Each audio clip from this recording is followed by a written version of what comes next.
And then when you start moving the other pieces out of the board, you got Leon Edwards can't get into the country. You got Tyron Woodley is busy this weekend with Gilbert Burns.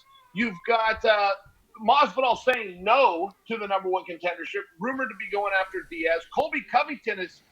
I just haven't heard what's. I don't know if he's sick or hurt or waiting for somebody. I mean, just by process of elimination, Connor starts to look better and better.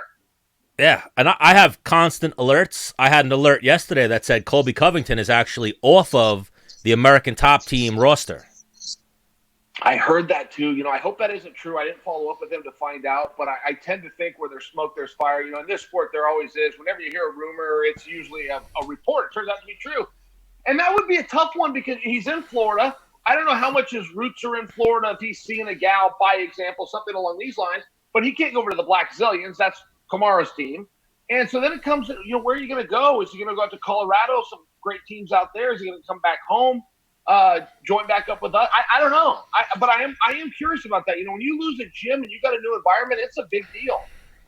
Yeah. That's what I'm seeing a lot of people say is that's what they think is the fit's going to be right back there in Oregon. Yeah. No, we'll see. I mean, that might be the answer. There's some good guys out here. Austin Vanderfort comes to mind. I mean, there's similar weight classes. I know Chris Weidman and Ally Quinn took to social media and invited him to come join Longo Serra. So, maybe he'll look around a little bit. One thing about Colby, he is not afraid to get in his car and drive.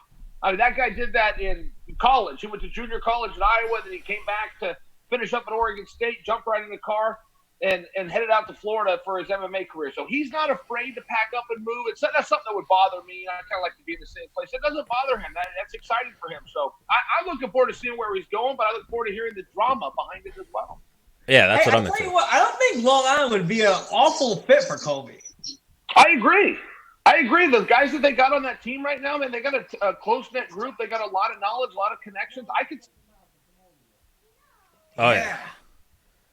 And they would all gain from it. I'd worry about size, though. There's not, like we saw it with LaFleur when LaFleur had to go to Florida to get his rounds in. There's not a lot of 170s. There's pretty much Weidman at 185, but Weidman can go with like 205ers and heavyweights. So Colby'd be the big guy. Yeah, he might have to bring somebody in. Then if my memory is correct, he and Matt Serra have some heat, but, maybe those guys worked it out. I don't know. I'm just saying, if you got a free agent like Colby Covington that's looking for a home and you're running a gym, I would think you would want to reach out. Yeah. It's easy to get some heat with Matt Serra, though. Yeah, that's real easy, right? Yeah. You insult Matt, he's coming back at you. Don't make any mistake about that. I know Matt in passing. I went up to him one time at an event. I was like, I do the show with Bermudez. We got to get you on the show. He was like, all right, cool. So then I was like, how about Tuesday? He was like, whoa. I didn't say I was coming on yet. How about this? And he got like an attitude. He's like, you tell Bermudez to hit me up, and then I'll come on the show. Then he went up to Dennis and was like, yo, your boy. You got to check your boy. Yo, you got to check your boy. He comes up to me, says I do a show. You got to come on Tuesday. He's like, whoa. And I was like, Because I'll tell you what, Stan, sometimes he gets a few bases going. Yeah. He can come off like a little more aggressive, But that's what Stan's got to do. I mean, if you're booking guests, you got to make that ask, right? You know what? I've invited Serra on my show a couple times. He won't even respond. I've known him over a decade. He won't even respond. Really? I've gone on his show twice, and both times that he asked, I get back to him like that, trying to set an example for him. Nothing. Radio silent, almost like he's got my phone number blocked. It's actually kind of funny. I hope he continues to ignore me just so I can continue to tell this story.